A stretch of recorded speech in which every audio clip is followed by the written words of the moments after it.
Okay, we're back. Oh gosh, my computer started to shake. I wonder if it's the Herdmans causing that. Oh my goodness, do you see my computer shaking? All right, chapter 6. Let's find out. Now that Imogene has heard that Halloween's going to be Herdman free, let's see if it stays Herdman free. Now, exactly how did she look? Luella asked me. Did she look mad? What do you think they'll do? Do you think they'll come after all? She was pacing up and down the hall, really nervous. I think they will, just to show the mayor and Mr. Crabtree and Alice's mother. Of course, Luella was worried about whether to tell her mother, because if I do bring Howard and the Herdmans show up anyway, I'll get killed, plus I won't get my $8. I thought she was probably right about the $8. The last time the Herdmans got their hands on Howard, Imogene and Leroy drew pictures all over his bald head and charged people 25 cents to look at him. Howard didn't seem to mind, but Mrs. McCluskey had a fit. Who knows what they'd do to him next, she said, if they ever got the chance. Luella would have to make up her mind in a hurry, though, because Halloween was only 2 days away. This was all Charlie knew how to say lately. It's only 4 days away, 3 days away, and now, it's only 2 days away, Beth. When are you coming to help us with our costume? Charlie had changed his mind about being a happy hobo, and he and Cecil Farmer were going to be the front and back of a lion. We always wanted to be a two-person thing, Cecil told me, but it wouldn't ever work with trick-or-treating, so this is our chance. They used Mrs. Farmer's EZ ring floor mop to be the lion's mane. Charlie put it on his head and with all the strings hanging down for me to see, and the rest of the lion would be Charlie and Cecil underneath the old slipcover. I had to pin it around them, cut some eye holes for Cecil to see out of, Charlie said. It didn't look much like a lion, and cutting eye holes for Cecil wouldn't help, but of course he didn't want to walk around all night and see nothing but the inside of a slipcover. I only had time to cut one hole because Cecil had to get back home with the mop, but he would have more time, he said, on Halloween night. He also said he wouldn't do this at all if the Herdmans were going to be there. I wouldn't even be the front half of a lion if the Herdmans were there.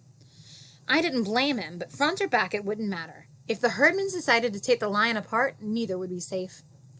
Boomer Malone offered to be half of the lion if Cecil changed his mind.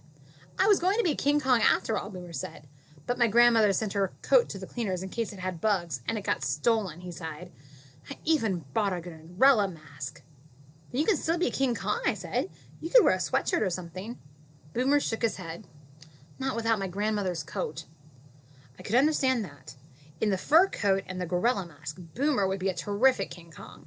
But without it, he would just be a fake ape in a sweatshirt. Not too good. Of course, he might be the only fake ape in a sweatshirt.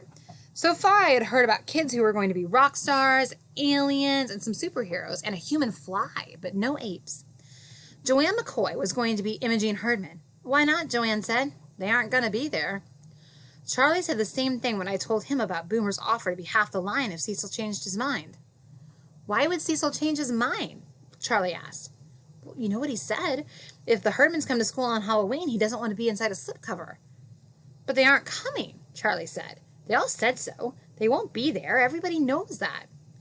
Mrs. Hazelwood wanted to make sure. I certainly hope we're going to see you in costume, Imogene, she said on Halloween morning. This was a big lie. Mrs. Hazelwood didn't want to see Imogene at all, so she probably had her fingers crossed behind her back.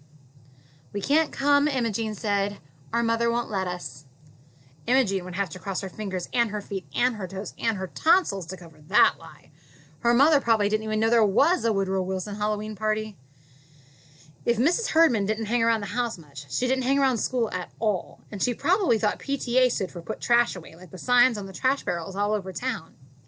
Mrs. Hazelwood looked relieved anyway, and she didn't even bother to say, oh, that's too bad, which would have been the normal teacher thing to say if it was anybody but a Herdman. Oh, honestly, Alice muttered, their mother won't let them. What place could be safer than Woodrow Wilson School tonight? Imogene, nose to nose with Alice, gave her a long, steady, squinchy-eyed Herdman look. Any place will be safer than Woodrow Wilson School tonight, she said, and then poking Alice in the stomach with each word. Any other place.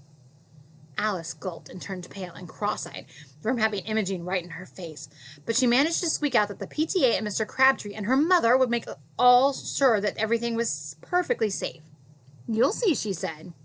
No, Imogene said. Poke, poke. You'll see.